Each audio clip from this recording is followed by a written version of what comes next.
Have you ever stumbled upon something at exactly the right moment? So precise, so timely, that it almost felt as if it had been waiting for you? For many women, this moment feels less like chance and more like an invisible hand guiding them. It could be a book, a conversation, or even a video like this. Carl Jung called this phenomenon synchronicity, the experience of meaningful coincidences that seem orchestrated by forces just beyond the reach of reason. You are not here by accident. If you're listening, it means something in your inner world has shifted, and the universe is mirroring that shift back to you. You might feel caught between who you've been and who you're becoming, standing in a threshold that is both unsettling and strangely magnetic. This is why Jung often described synchronicity as a bridge between the unconscious and external reality.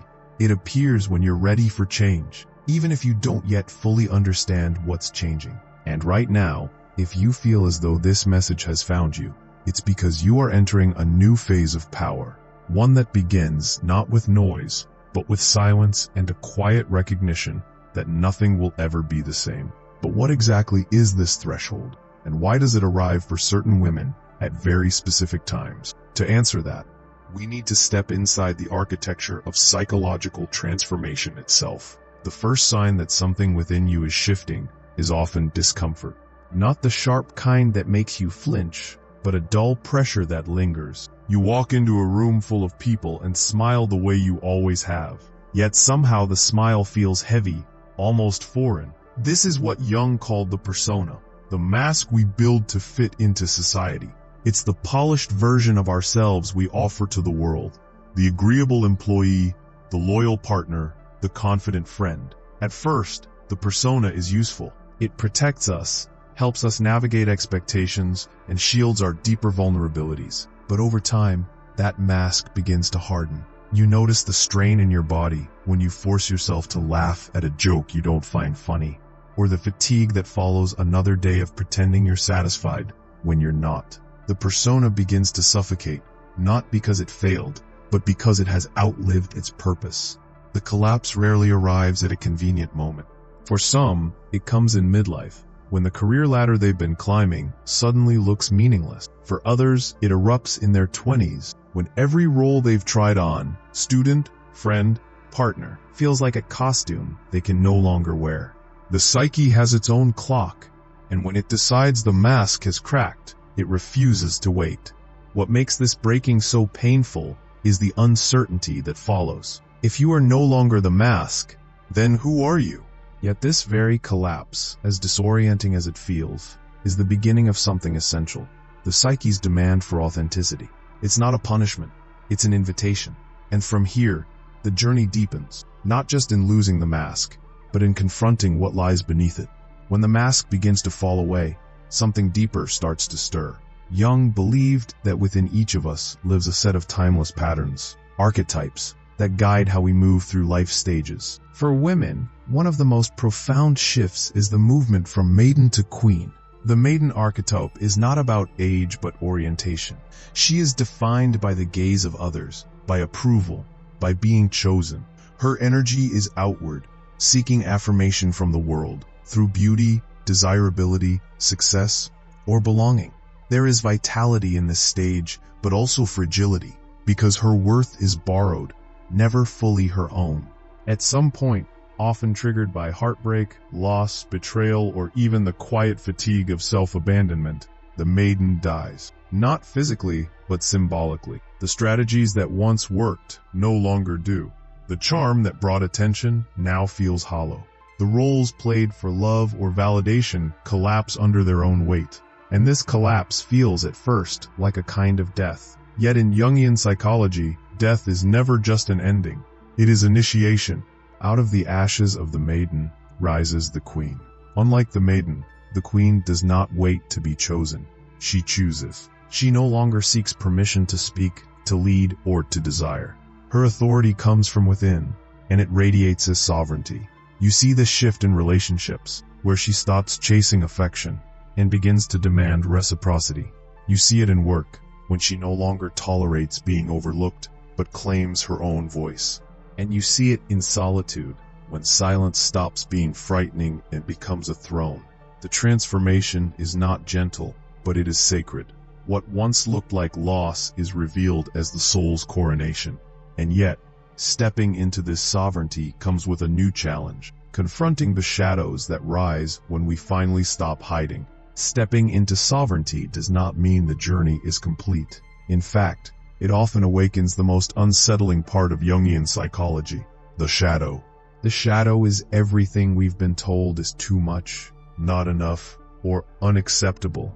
For many women, it contains anger, ambition, raw sexual energy, or fierce independence, traits that when repressed, quietly leak out as shame or self-sabotage. The irony is that these very qualities hold the key to wholeness. A woman who reclaims her anger discovers the fire that protects her boundaries. One who embraces her ambition stops apologizing for wanting more.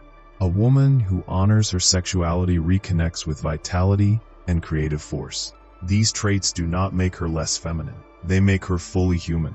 But to society, a woman who integrates her shadow can feel dangerous. She is harder to control, less eager to please, unwilling to shrink. Friends may whisper that she has changed. Partners may fear her new strength. Yet what they are really seeing is not destruction, but integration, the merging of light and dark into authenticity. This confrontation with the shadow is uncomfortable, even frightening, because it strips away the last illusions of who we thought we had to be. But Jung insisted, what we do not make conscious will rule us from the dark. By turning toward the shadow, a woman no longer carries it in silence. She wields it as power. And from here, the journey moves toward its final initiation, the rebirth of the self. There comes a moment when the need for approval finally collapses. Jung spoke of the father complex, the deep, unconscious drive to earn validation from authority figures, often symbolized by the masculine. Many women spend years bending toward this force, seeking praise from fathers, teachers, bosses, partners. The script is ancient. If he approves, then I am enough. But something radical happens when this script breaks. At first, it feels like rebellion, a refusal to play by the old rules. Yet with time, it becomes something far greater. True sovereignty does not arise from fighting for permission. It emerges when approval itself loses its power. When a woman no longer waits to be seen or to be chosen, her freedom is not loud or defiant. It is quiet, unshakable, and deeply sovereign. This shift terrifies the old structures. The colleagues who once dismissed her may sense her indifference and grow uneasy. The relationships built on her compliance may falter. But here lies the revelation. Her worth no longer hangs in their hands. She belongs to herself. And in this alignment, synchronicities often appear. Those strange, meaningful coincidences Jung described. The right book falls into her lap. A conversation arrives at the perfect moment. Opportunities surface without force. Inner life and outer reality begin to mirror each other, as if the universe itself affirms what no external authority ever could. This is not the end of the journey, but its transformation. The self is no longer borrowed. It is owned. In the end, transformation is not about becoming someone new. It is about returning. Jung called this process individuation. The lifelong journey of integrating every hidden part until the self feels whole again. The breaking of the mask, the death of the maiden, the confrontation with the shadow. None of these are punishments. They are the psyche's way of guiding us home. When a woman steps into her sovereignty, she does not only heal herself, she also heals backwards and forward, breaking patterns inherited from mothers and grandmothers, while leaving a different story for those who come after. Her growth ripples into the collective unconscious, adding strength to a current that future women can draw upon. And what once felt like death, the collapse of old roles, the loss of approval, is revealed for what it truly is: rebirth. The universe has not abandoned you in this passage. On the contrary, it has placed this message in your hands as a sign that you are ready. If these words have touched you, share them. Comment with your own story. Subscribe so this circle of women and men who are returning to themselves can grow stronger together. Because your transformation is not just personal, it is part of something much greater.